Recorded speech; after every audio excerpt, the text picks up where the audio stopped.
Good morning. Good morning, world. This is Steve Rao, the host of Pod TV's World Edition. And on World Edition, we bring you news from around the world, talk about innovation, and what we can do to continue to navigate through a never-ending pandemic. Today, I greet you live from PBS Carolina Studios as I was on Black Issues Forum as our political analyst today. And my monologue will be based on some of the things we talked about.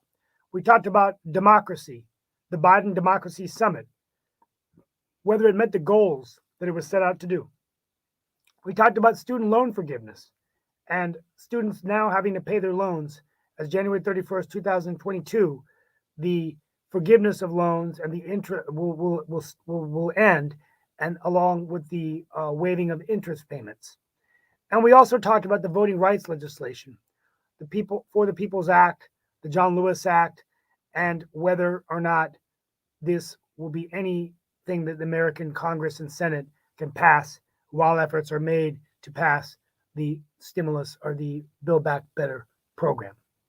Now, my monologue will be brief, but I want to sum up my thoughts about democracy as a follow-up yesterday. When asked the question today on PBS Carolina on Black Issues Forum of whether I thought that the summit met its goals and whether it was initially what was intended, this was a virtual summit. The president promised this when he was elected president of the United States and during the campaign that we'd do this. And the goal was to bring the world together to fight for democracy. Democracy, which the president says has been decaying and disrupting all around the world, whether it's in a coup in Sudan, the coups in Myanmar, the 38 million Afghanistans who do not live without democracy as democracy was snubbed away from them as the United States left, the Taliban has taken over. Tunisia, Venezuela, and even coups and protests in Cuba as the internet is now being attacked there and people are not able to use the internet. We could go on, but we're seeing this disruption take place everywhere. So I do believe the president's intent was correct. The challenge he faces, however, is the disruption we're seeing in our own democracy here in America. We are seeing insurrections at our Capitol. We are seeing voting rights legislation being curtailed. We are seeing states that are, as I said this week on the show, that are using their efforts and power to change the offices of Secretary of State or taking the powers away from the Secretary of State like they're doing in Georgia, to move powers from the Secretary of State for election lawsuits to the Attorney General in Arizona, to actually create constitutionally an elected position in Pennsylvania for the Secretary of State, which is normally an appointed position. All of these efforts to not only take away the right to vote, but that would dictate the outcome of elections at the state level, at the federal level, and yes, even the presidency of the United States in 2024. As Joe Biden challenges us to come together, and he did have some good ideas about how we embrace efforts to fight anti-corruption, fight for independent media through a $424 million investment.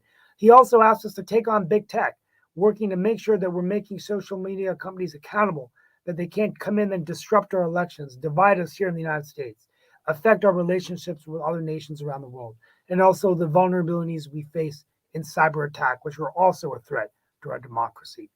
I could go on, but at the end of the day, I close with this. Democracy is not easy. As President Zelensky from Ukraine said, and we forgot to talk about the Russian troops on Ukraine and the situation in Belarus, where people aren't accepting the election, but at the results of the election. But as the president of Ukraine, Zelensky, said, democracy is not a given. We must fight for it. Let's fight for it in America. Let's bring it up as an important issue that our democracy is not what it wants. The traditions and principles which we've held dear and sacred and have often taken for granted might be in jeopardy. And if they crumble and fall before our eyes, they could very well uninspire the many nations that we are calling together to fight authoritarianism. That's my take for this week on World Edition. And today we're going to have with us Mark Lee, our co-host and producer and member of the team here on World Edition. We have Nick Paladiva and others joining around the world. We also are being picked up now with, and we have Sasha Starr from Chess Stars and Modern Investing with Sasha.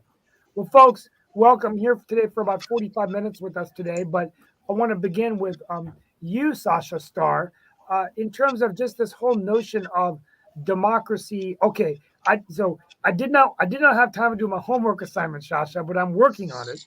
But I'm going to give it a shot. Okay, I think democracy is defined as um, a system of government where the voters decide who governs them, and that government respects the civil rights and liberties of those of the people that are governed. That's what I believe a democracy is. And so the challenge is democracy may be defined differently based on different nations of the world. Do you believe that the president was being too idealistic in having this virtual summit? Many countries didn't attend, like Pakistan, like India, like other countries. Or do you believe that it was a good faith effort and he's doing his best? I agree, he's doing his best. On the other hand, democracy is so loose a concept which could be defined in many different ways, and in fact, many different countries, and including even dictatorships, are still claiming that they have a democracy, but their democracy is different from other democracies, or sometimes they even don't say that. There's their democracy is a perfect democracy, and all other democracies are different, and therefore are not true democracies.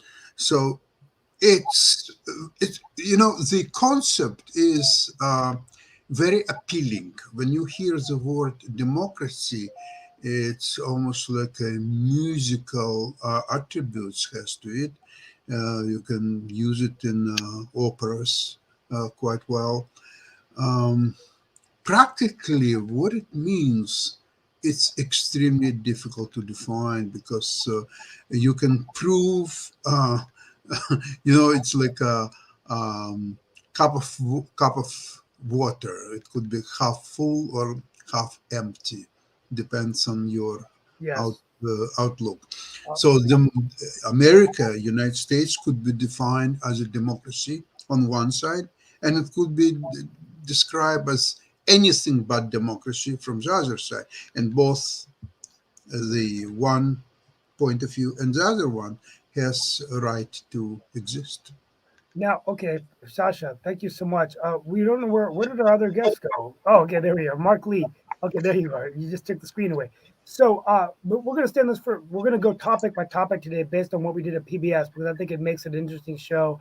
Um, you know, I'll go to Mark and then Nick. I mean, what are your thoughts about this whole notion of democracy? I mean, do you believe that the circumstances today, when the president brought us together to do this, is just so different that the situation is so much worse, you know, around the world.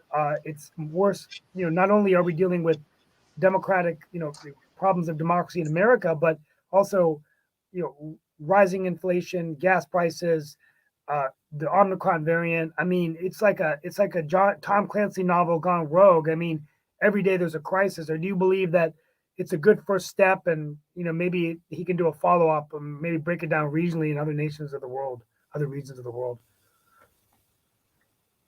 Oh, Mark, you're on mute.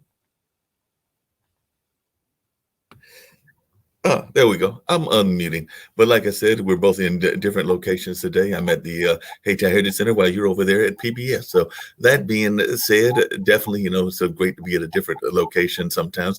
But democracy, like Sasha said, it's an interesting concept. It's a concept that has been around the world and definitely around the United States for a while. And it's definitely one that we try to honor the principles of, and we try to have those principles. But it can be a very difficult principle, because I know when I talk to a lot of my activist friends and friends in the political circle, they have noticed that there is oftentimes not that much difference between the two parties. And supposedly we're in a two-party system, and that is part of democracy. So we know that there's been talk about wanting to have viable third parties, even though that seems like a long way away, and even having people that are not necessarily beholden to certain interest groups and things of that nature. Because that's the other problem that happens right now, is that a lot of times folks are beholden to special interest groups, and therefore that kind of corrupts democracy as well. So that is one of the other things that happens in my mind and everything. So I, like I said, while it is good in principle, and I'd love to hear what Nick has to say about this as well. I don't know that it is all that achievable the way that we've got it set up now. I'm just thinking about shucks, in the whole time that I've been living, and I'm going to hit 60 next year and everything, those special interest groups, whether it's the NRA, whether it's the oil companies, whether it's even groups that we have talked about that we may have found out parts of them that we don't like what they're doing, like the Sierra Club.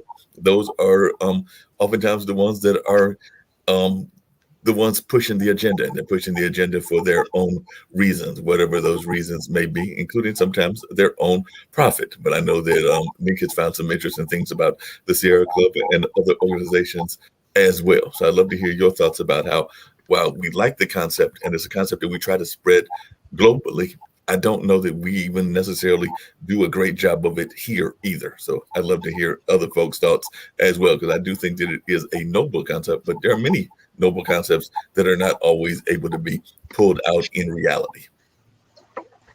Yeah, I mean, I think, and Nick, any thoughts on that before we go to the next topic? But I think we could spend hours on this, but I think, Mark, that's a good point. I mean, I think we have to get it right at home, and I think we have to have a consistent policy. And I just think I mean, Nick, do you have any final thoughts before we go on to student loans? Well, yeah, I mean, first of all, we don't have a democracy. We have a republic form of government.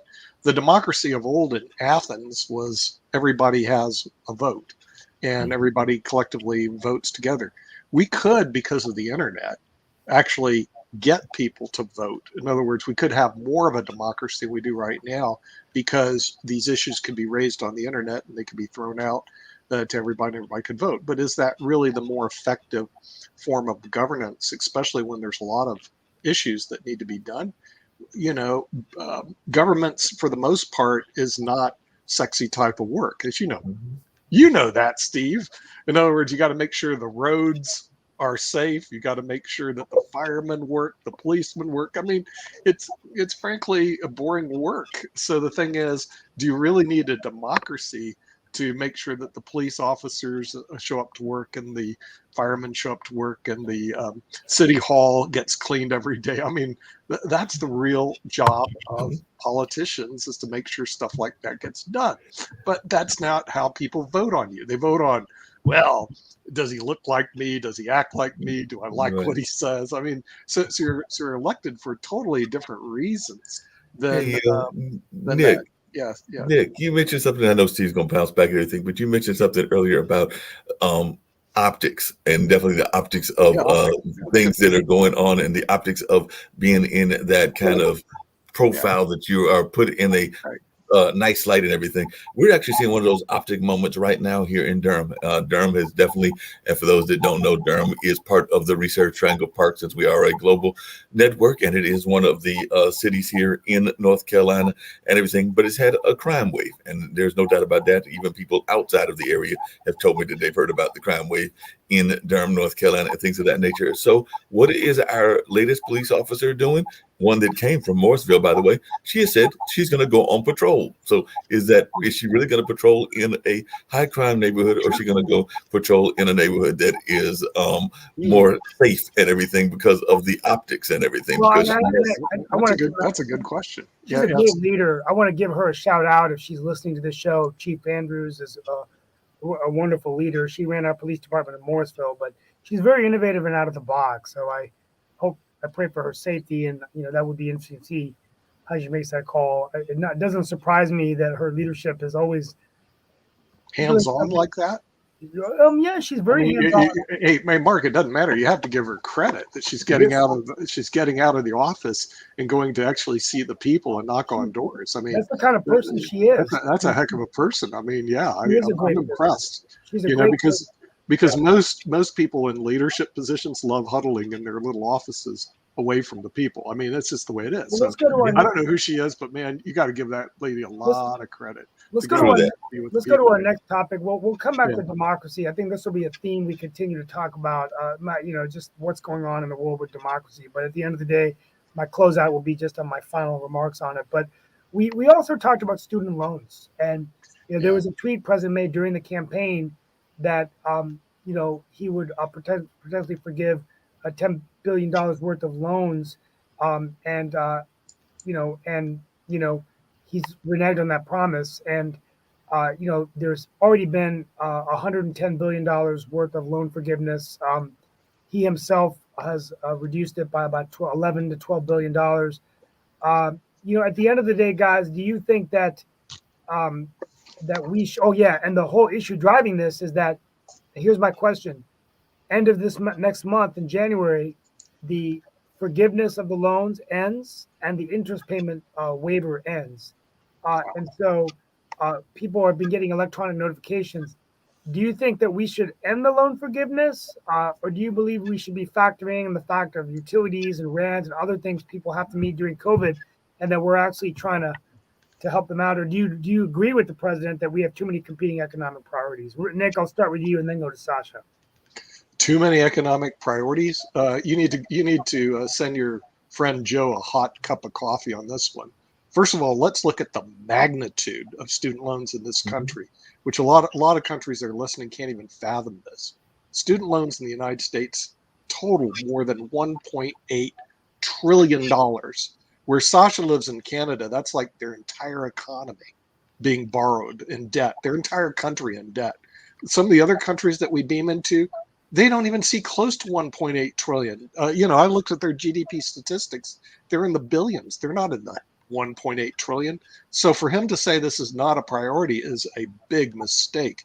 It is a priority when you have students that are out there with these outrageous loans and these educators that basically sucked up all their money into their universities. And we need to get serious about this. You're not talking like, and when he said 10 billion, I thought, come on, Steve, you've got to be kidding. 10 billion's a drop in the bucket. Let's get real. The promise that he made, and Senator Warren and others want 50 billion, but he's not willing to do that. And now you're talking, as they would say in Yiddish, butkus. No, let me go billion, to 10 billion on a $1.8 trillion program. Or you cannot be serious. Now, Sasha, in Canada, let's ask you from the Canadian perspective, and maybe why, in Canada, is there this much loans out there, or is it just cheaper, more affordable to go to college, higher education? In Canada, first of all, the education in Canada generally is much less expensive than US. It's debatable whether it's so much worse than it is in US. Depends on university. There are first-class university in Canada, like McGill in Montreal, University of Toronto. York University actually is pretty good. Western, considered to be one of the best business schools in London, Ontario. But okay, there are students' loans, of course, but people are very reluctant. Only those people who really cannot get in without taking a loan, those are taken. But the size of the loans are disproportionately much less in overall than in US. So it never been an issue about any forgiveness. I think people who took the loans, they're responsible for paying them. And I never heard that it would become issue, not even election issue, but like any issue at all to be discussed. And I mean, the loan is a loan, you have to repay it.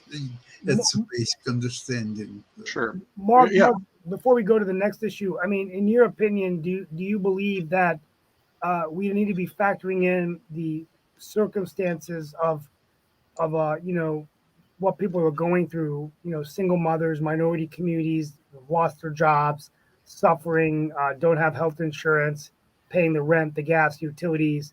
Do you believe that just time is time and the president did the right thing?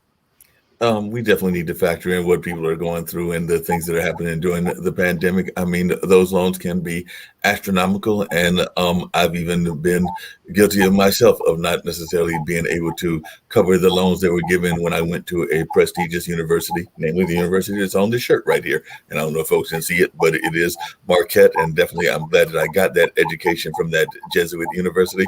But it was not a cheap university, but I did go there because of having a connection to program that was geared toward minorities. It was called the Educational Opportunity Program, and that's part of the reason that I was able to go there and get to that great education, and even be taught by folks like George Reedy, who was the press secretary for LBJ, who, by the way, some people may think is the greatest president or one of the greatest presidents, and some people may think that he's a horrible president. Then, since we're going to be doing that special on a Tuesday, folks can have a vote for that and everything as well. But definitely it was a great education. But yes, I mean, I'm still getting letters from some of the amount of money that was owed and everything, because not all of it has been covered. And that was several years ago, well, several decades ago, because it was late mid 80s that I graduated and everything. So definitely it's something that has been going on for a while, and the cost of education has been rising consistently. I mean, good grief, what some people have to pay.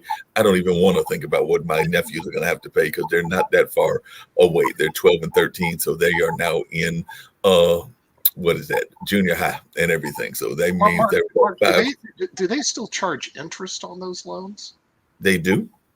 See, that part's wrong. I mean, just Yeah. dead wrong. And I'm just going to tell you why, besides it being useless, is that interest rates right now are so low. The interest rate should be like 0.5 point or 0%. Seriously. Or do you pay more or less than 0.5 point? It's I won't say it's more, but it's definitely still interest that is paid and everything, which is totally wrong. It's totally wrong. I mean, the thing is, what Biden and these, and this is also Congress's fault. I mean, you can lay it on the Democrats and the Republicans, but the solution is interest rates at 0.5 point. You know, and just pay the principal back and you're done. This could be done by our Congress, but man, they are not doing it, and they're not addressing it. They're moving it onto this next program. It's just really upsetting.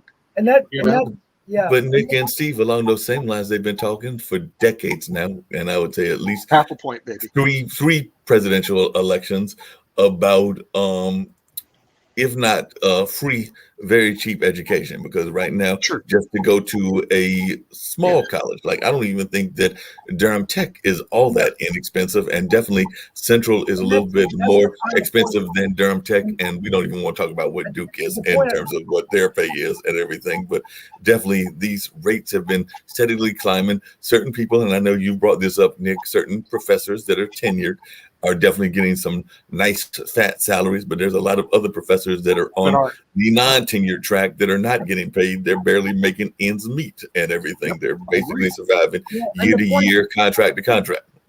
The point, yeah, exactly. And before we go to the last topic of the day, and then get into some world affairs, real quickly, I think the point that I forgot to make today, and I wish I could have made it, was the cost of education, which we're talking about. So why are we paying so much? Why, you know, my son wanted to go to Emory University. It's $120,000 a year.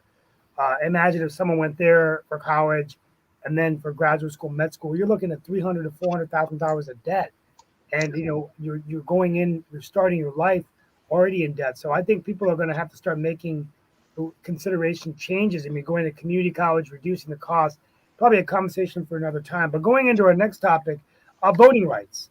So, you know, we've talked about disruption of democracy, but the context of my question would be, you know, look at what's going on. We've got states that are curtailing voting rights, with voter ID requirements, cutting early voting, and also, I met with Deborah Ross just a few days ago. We were talking about, you know, whether there could be I think the For the People's Act does have provisions about having federal laws that would prevent what some states are doing, which is changing their laws to affect the outcomes of elections.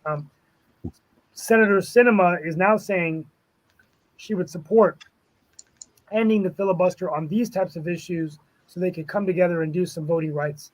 Do you believe time is of the essence here, Nick? Do you think they just need to do this, or do you think they're going to pump the ball down the road and just leave this to the states? I think they're going to pump the ball down and leave it to the states. I mean, from what I've seen, you're never going to get an agreement up in the Hill. So because they're not going to agree on anything, it's going to be back to the states making their determination. And also historically, it was the states that made all the rules relating to voting. Similar to marriage, it was the states that related to that. So unless they get out of line, I think you're going to see that our voting rights are going to vary from state to state. Where I came from, Washington State in Seattle, did you know all the votes were done by mail? and there was nothing wrong with that system. So every state had their way of doing it, and I didn't mind the voting by mail. So there's much ado about nothing on the voting rights. I think it's going to be continually an issue because it's going to vary from state to state. I don't think Washington's going to do anything. Sasha, in Canada, is there so much of a focus on voting rights and stuff like that? Do you need an ID to vote? Do you have early voting? How does voting work in Canada? Yes, we have early voting, and ID must be shown at the point of if you vote in person, you must produce your ID. And it's not really a contested issue in Canada. Then you just vote. Yeah. And it doesn't seem like it's as much of an issue as in the U.S. Right? I mean, I know. Yeah. Anyway. People in Canada, Steve, they don't get into fights about stuff like that. They just do things. They just do what they're going to do and everything. No, but go along, get along country. It's difficult to imagine life if you have no ID, you don't have driver's license, social insurance card, or passport, or like how do you live?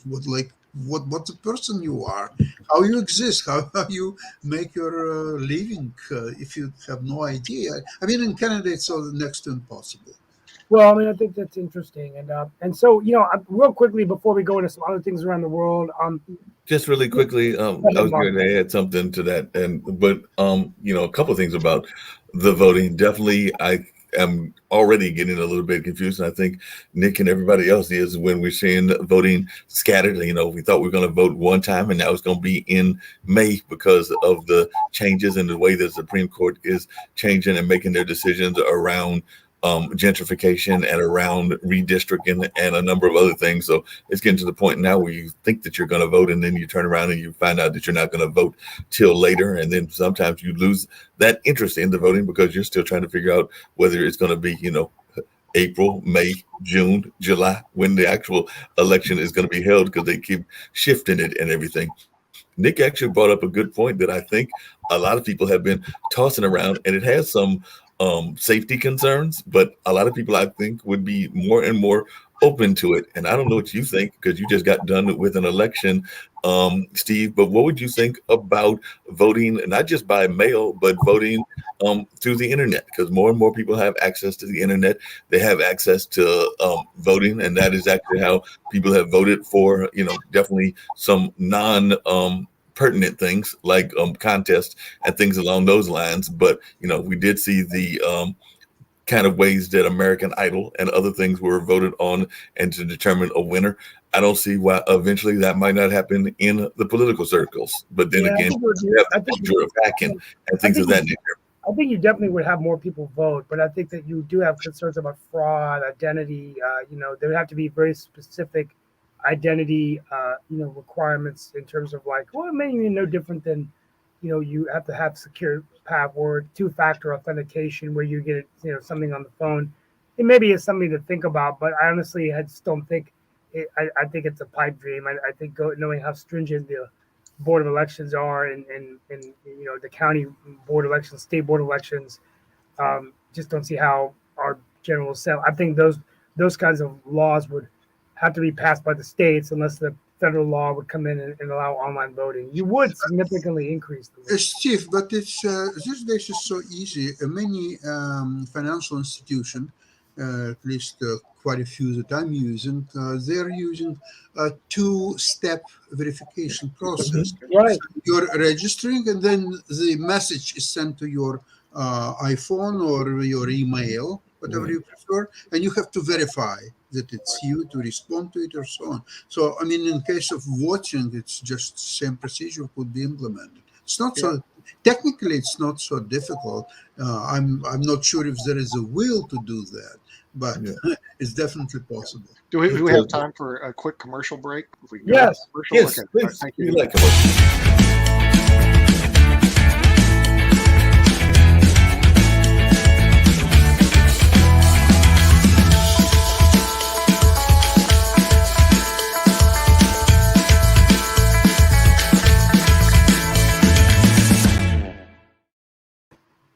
Tomorrow on a chess show, I have a question: who was the worst challenger of all time? Are you serious? Yes, and tomorrow I will have Alex Yermolinsky 3 times. Or US Minsky's going to be champion. there tomorrow. Yeah. Well, the thing is, Wait I'm a glad. minute. Sasha, I thought Lewinsky the was worst challenger of all times y'all just had, because every time y'all talk about this match that Magnus did, y'all talk about this guy that was competing against him as if he was the worst challenger of all time. Yeah. So am I correct in thinking?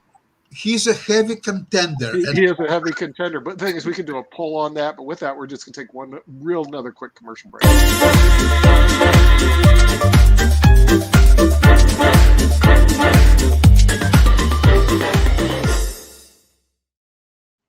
See, that was pretty quick. So my final question, I'm going to wrap up in a few minutes, but voting rights act, do you think it's going to happen? Do you agree with Senator Sinema saying that we need to end the filibuster and get this thing done, or do you just think it's not going to happen? I don't think it's going to happen. I don't think we'll ever end the filibusters. It's part of like the whole politics, the game, the way they've been doing it. I mean, shucks, we had a senator from North Carolina that was his nickname. Senator No was Jesse Helms, and that's part of what he did was regularly filibuster. And there's some others historically that have done it as well. Hey, Sasha, I got a question for you, and nothing really earth-shattering, but a lot of times we talk about divisions here in North Carolina around geography, like around, there's the difference between the West and the East, the South and the North. I know that Canada has provinces, and I imagine these provinces are vastly different. Like I know one of them is a French province. I know that there are other provinces as well. So for those that are watching that are in our global audience that might not know enough about Canada, myself included, could you explain a little bit about the province system? Because I know that y'all have different provinces and they're not all the same. So I'd love to hear Sasha's interpretation of the diversity in Canada and the way the provinces are set up. Surprisingly, the first provinces, of course, were on the east, which by east I mean New Brunswick, Quebec, Ontario, of course, some other Atlantic provinces like Prince Edward Island and so on. I'm not going to tell you all of them. But since countries started to expand farther to the west, surprisingly, the first western province was British Columbia. And British Columbia was arranged, and something even the name suggests that British was supposed to be as British as possible. And even today, if you really want to find a strong evidence of Britain to be here as a ruling power, the British Columbia probably would be the best place to be. Now, the French, of course, is a domination of Quebec. So Quebec is purely a French province. Now, the New Brunswick is half French, half English. But I was in New Brunswick a couple of times. I didn't find that. It was, in my opinion, predominantly British province, at least people spoke. Yes. In St. John, so they all spoke British for some reason. However, the interesting thing that in Ontario, which is, of course, English province, but because it's a part of Canada, so people are entitled, believe it or not, to bilingual service. For example, if you are in court, let's see if I would go to court, fight parking ticket, I could insist that the trial will be in French, being in Ontario. Interesting. I mean, that's well, anyway, real quick. So breaking news, we'll come back to these issues, but the breaking news in North Carolina, before I go to just some other things, is a very surprising, and we were talking about the off-year elections, 2022, and North Carolina State Senator Jeff Jackson pulled out of the Senate primary race against Supreme Court Justice and former Chief Justice of the Supreme Court, Sherry Beasley. I want to start with Mark Lee. Mark, do you believe that this was just Jeff Jackson realizing it was hard to beat a black woman in a primary? Or do you believe that he saw the writing on the wall that it could be a bad year for Democrats? And that, Jackson said to himself, look, I don't want to, even if I win the nominate, well, he didn't, Butterfield and Price gave support to Beasley, but do you think it's a bad omen for Democrats, or do you think it's a good thing for Democrats that they're united behind one candidate? Well, I think it's going to be a very interesting race. I definitely think that the whole running against an African-American woman definitely played a part in Mr. Jackson's decision and everything, because I definitely think that he felt that he was not going to beat her. And the primaries and everything. So, but it's also going to be very interesting to see who comes out of the Republican nominations. If it is a race between McCrory and Beasley, I would actually say that right now I would consider that a toss-up because while McCrory might not have been the most popular governor, he definitely had some strong support as a mayor there in Charlotte, and he also had some support across different divides. Because, like I said, he was definitely one of those people that would reach across the aisles and definitely do stuff in that regard, at least on the city level. I'm not saying I saw it as much on the state level, but I did see it on the city level. So I think that he could make that appeal and could possibly bring some of those votes into his camp if he is the candidate.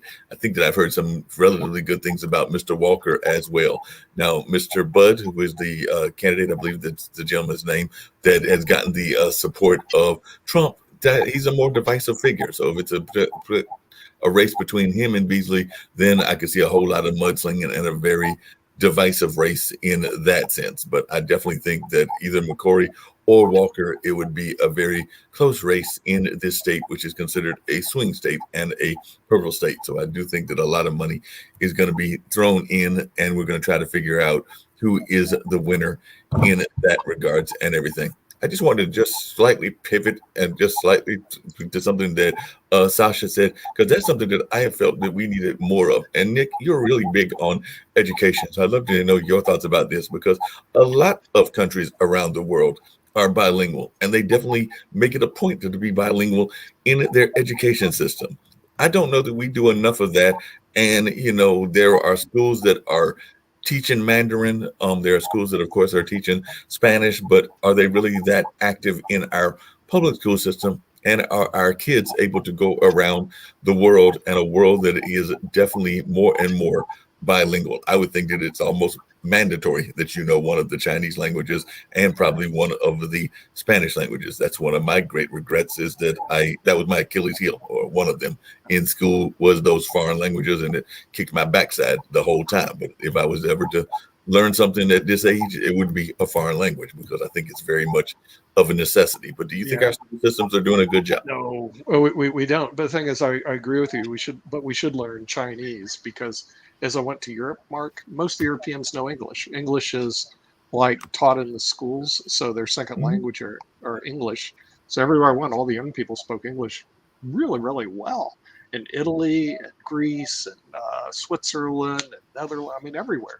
But now when it comes to Mandarin, and I haven't visited China yet, I don't think that English is really, I mean, English is taught, but Mandarin's a tough language. So, and as China becomes the world's largest economy, you might as well get to know how to talk Chinese.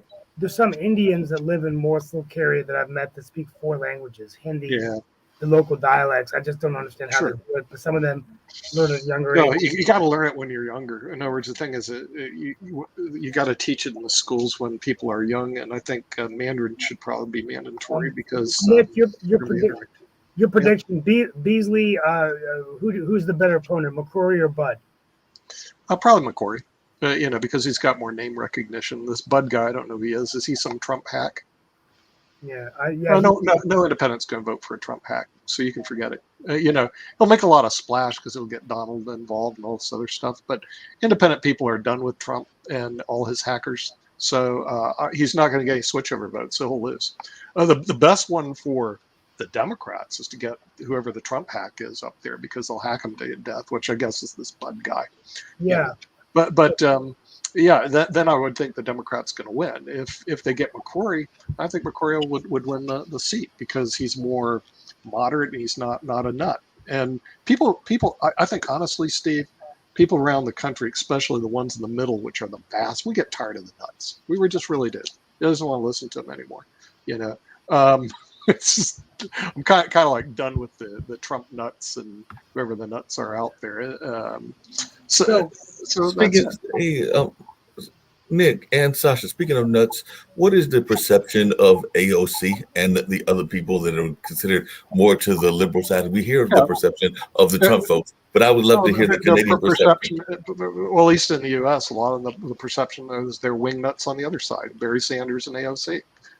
Stick them on the other side, and people aren't going to listen to them either. They'll get their draw, and that'll be about it.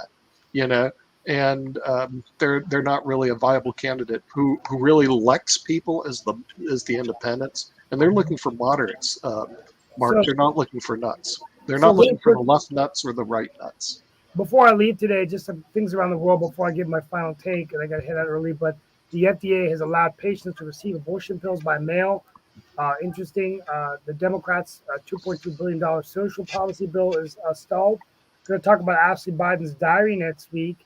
And NATO's leader has taken aim at Russia, saying that he's pledging that Ukraine could eventually join the alliance and continue aftermath in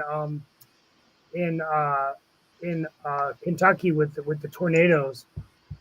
Those are some of the main issues going on today in the world. And I have to head out to go get on another interview I'm doing on the radio. And we're going to be talking about immigration. So there is an op-ed that was published in the Raleigh News Observer. I'll be sending it to everyone about immigration. And we might bring a guest, Jeremy Robbins from New American Economy next week to talk about a year recap of immigration reform, legal, illegal immigration. What are we going to do about it? My final take is that I think it's been a wonderful show. Looking forward to all the exciting things happening at Pod TV. And I think democracy, as President Zelensky said, is something that we should not assume is given, but we must fight for it. And we fight for it by making our institutions of democracy strong, by working to try to get along with each other to solve problems. And I think reducing the amount of money that's coming in the political system so our political leaders are not subject to tremendous division and that are bought and paid for. I think gerrymandering is also something that we need to address. We didn't talk about it much on this show. And my final point is technology. I think that having gone through a campaign myself, I can tell you that the social media is really being used as a way to spread misinformation on both sides of the aisle, which makes it even harder and harder for us to come together and pass legislation that makes sense. In my opinion, the voting rights legislation is a perfect example of that. I think we owe it to our democracy to make sure that we expand opportunities for those to vote, we make it easier for them to vote, and we make it something that is sacred to the American people, that our Constitution says everyone has a right to vote. And I think that democracy, my challenge to those watching, is that we continue to fight for it. Fight for it by participating in elections, by voting in elections, by supporting the candidates of your choice. But most importantly, understand that your democracy is being taken away from you by many politicians who know they can get away with it and are doing it right on your watch. With that being said, I want to thank you all for being with me here today. I'm going to leave a little bit early. Happy Friday. Looking forward to seeing you all next week. And it's great to be here at PBS Carolinas. Thank you, Steve. Glad to see you and everything, and glad to have that great conversation. Hey, Nick, I brought it up earlier today, and I'd love to hear your thoughts about this. And he actually, Steve alluded to it earlier. Big tech seems to be putting its name in a lot of things, as I mentioned earlier when we were off the, off the air and not going live and everything. A major corporation, Amazon, is now going to be taking over Thursday night's football, and they spent something like $1 billion to do it. So I was just wondering, are we going to see more and more of these kind of moves from big tech, where they're going to step into more and more of our society life and everything? So what is your thoughts, Sasha? You're an investor. Are you expecting that we're going to see them delve more and more into the parts of life that we might not have expected? Like I said, I know Amazon has got its own streaming service, but I was not expecting that. And then I saw and heard yesterday, and actually it was a good game. It was Kansas City against the Chargers, San Diego. It was actually a very good game that ended in an overtime match, but the announcers made it very clear that that was their last game and Amazon would be taking over. So I was just wondering, do you think that this is something we're going to see more of big tech taking over parts of our life, such as sports? Well, it's happening now for the last several years, so there is not surprising. I think it will intensify, and there will be very few independent outfits there. It's all will be taken by giants like Apple, Amazon, and a few others. That's quite obvious to me, and I don't see anything that could stop it.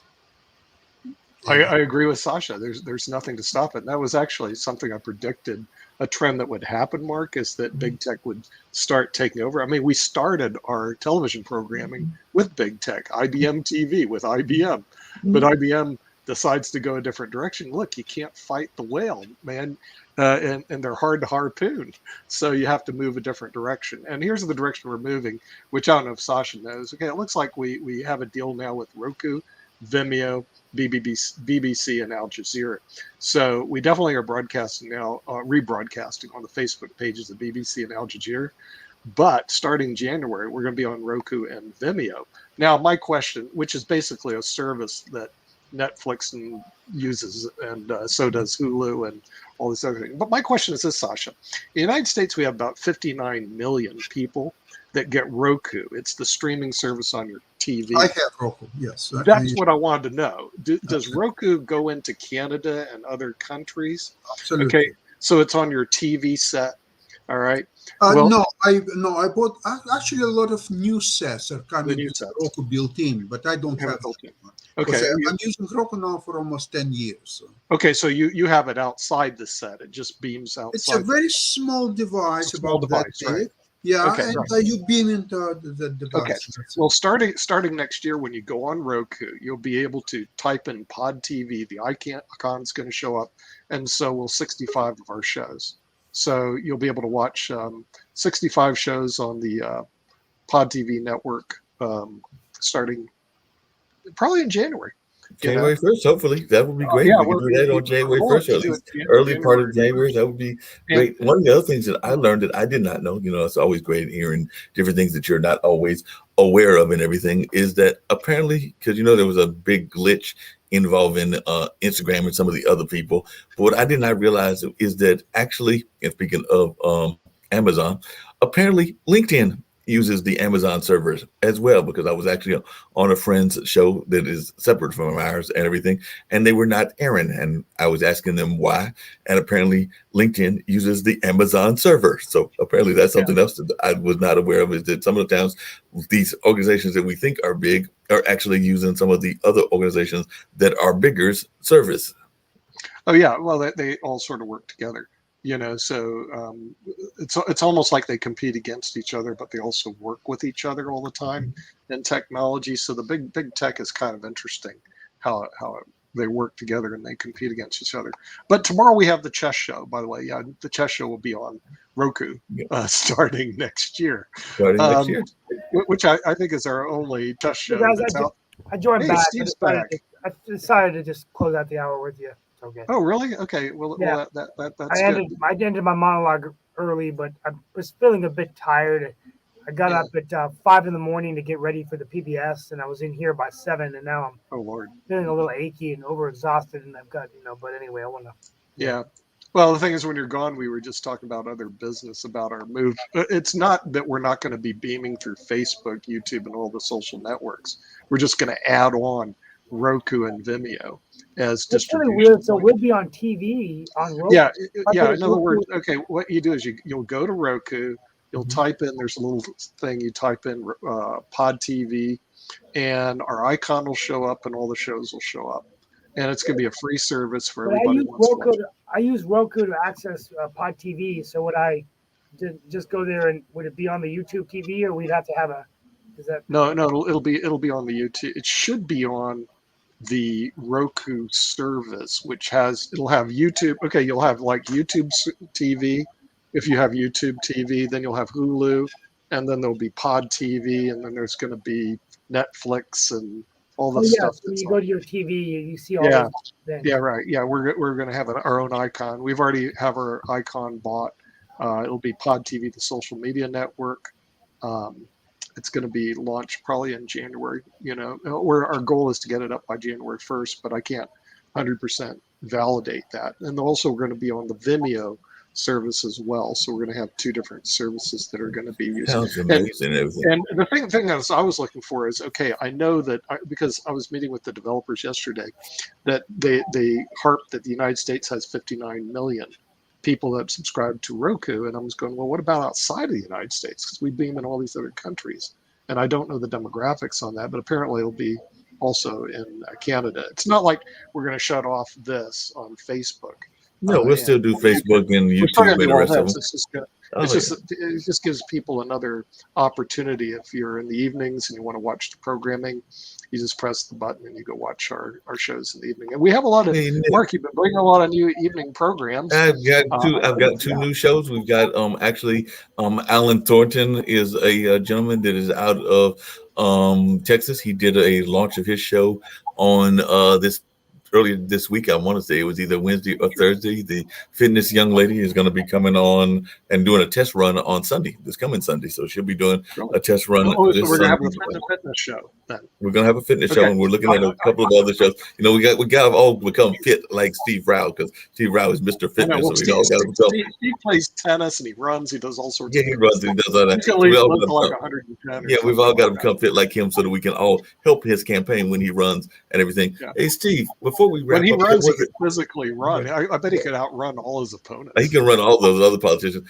But Steve, before we get ready to get off of here, I did have one more serious issue that has crossed the news stories, and I was wondering your thoughts on it, because you have kids, and even yourself, Nick, because there was a lot of viral information going around about the TikTok, because apparently TikTok was having some viral campaigns that were saying that there were going to be more shootings and more things along those lines. It became very viral, and some of the schools have said that they have not found necessarily the evidence that it was true or anything of that nature, but it was a concern because, you know, TikTok people will take a something and run with it all day long. So that became very much of a concern. So I was just wondering, did you hear anything about that with your school kids? And also, what is your thoughts when you hear about TikTok videos or any kind of videos that get people increasing their security because of apparent social media threats that are going on TikTok? And it became almost like it was one of those ice challenges or something. Hey, you know, I mean, it's the beauty of our network is that we don't have those problems, and I want to use the operative word yet, Mark. Okay, but the thing is, there's other distribution networks like TikTok and Facebook that do have these problems, and they have renegade problems. You know, I don't know what to do except the TikTok people need to monitor their content better. I mean, you know, so, and we know because we work with all those distribution sources, we know they have the ability to monitor their content. The question is, do they do that? People, it's just. I mean, I think the most dangerous thing that we have going on right now is tomorrow with the chess stars, where they're going to want to know who the worst challenger is. Okay, which is going to be actually, I've slightly changed the name. It's not who is the worst challenger. You know why? Because the worst challenger. Let's see if you remember. There was a match Lasker against Yanovsky. It was 8 wins for Lasker and 3 draws, 0 wins for Yanovsky. So that makes him probably the worst challenger of all time. He would beat Nepa. But how you compare the strengths of play of Yanovsky and Nepa? Yanovsky was playing a giant at the time. Sure. Yeah, right. Yeah, you're Nepa was playing a giant of Carlsen. So you have to also compare the strengths of Carlsen and Lasker to make a justified. So what I did, I rephrased it. I made the name as such. For example, what was the most one-sided World Chess Championship match in history? I think that better balances the question and possibility. Well, it'll go well with the Worst Presidents show, which starts on Tuesday. That's quite interesting. But you know, when we're comparing historical figures like Buchanan, people tend to not realize how bad he really was. So instead, they're voting, I think, for Trump and for who's the other guy? Trump Carter, and Nixon. Those were the four: Trump, Carter, Nixon, and Buchanan. Even though I did have some people that thought that I was talking about Pat Buchanan, and I was going, "No, he wasn't Pat president." Buchanan. Yeah, no, it's the President Buchanan. Pat Buchanan never made it to president. Folks, it's time to wrap up. As I said in my final take, I'll just redo it again, that democracy is something that we should fight for. It's not a given, and we need to make sure that we ensure that we have strong states that respect the civil rights that we have. But voting is one of those sacred rights, in my opinion, and we need to make sure that we're taking care of ourselves here in the U.S. while we're selling the value of democracy around the world. We'll be on next week as we prepare for the holidays. I wish everyone safe. Get that holiday shopping in. Merry Christmas to you, wherever you are. If you don't celebrate Christmas, we wish you safety and prosperity. Happy Kwanzaa, happy Hanukkah, any festivities going on around the world, and we will see you next week on Pod TV's World Edition, and we'll be hopefully on Roku starting in the new year. We'll be in Roku in that new year, and it's hard to believe that it is Christmas time because we're in the middle of a record heat wave here in North Carolina. It's supposed to be like 70 degrees today in the middle of December. So we're in the middle of a record heat wave. I don't know if they're having a record heat wave in Canada. Are y'all having a record heat wave in Canada, or are y'all actually having seasonal weather? In Canada, yesterday was plus 17 Celsius, which is pretty warm. Today is a little bit colder, it's plus 5, but sunny, very nice weather. So I think the climate is indeed changing. So Canada will become a very viable destination for summer holidays. Well, for summer holidays, actually, it's pretty good now, but probably for winter holidays, I don't know. Sounds good. Well, now it's time to move up to Canada to buy real estate there, because the thing is, things are going to change, and you can go to Canada to live there and Very, say, hey, very tough. the temperature is going to be nice. What? A very tough proposition with real estate to buy something now in Canada is, I don't know what makes real estate in Canada so desirable, and there are some new laws are being prepared pretty soon to restrict foreigners buying real estate, so too easy, because right now, even when both people in family are working, it's very difficult to buy real estate. Even if you have good salaries, let's see, 100,000 a year or even more, it's the down payment kills you, because you have to now come up with at least. In Canada, you don't get mortgage unless you come up with 20% of cost of real estate, whatever you're buying. You will not get conventional mortgage at the bank. You have to go to private lenders, and it's a different financial proposition, of course, and so on. So you have to come up with 20%. So let's see if your average house is worth $1.5 million. So figure out 20% is 300,000. Right. Yeah. It's 300,000 is, and if you don't have 300,000, so you have to borrow from your parents, your friends, your whoever, and so now besides the mortgage, you also own. You have to owe these people even more. Yeah, that's a big mistake. I would just like to write a check and be done with it, but that's me. Yeah, that's just you. That's what you like to do. Yeah, rather than I don't have mortgages, so I just write checks. Forget that. It's just because the problem is you got to pay all those stupid fees, and I'm too cheap to pay those fees. The bankers or loan organization fee, this fee, that fee. Forget it.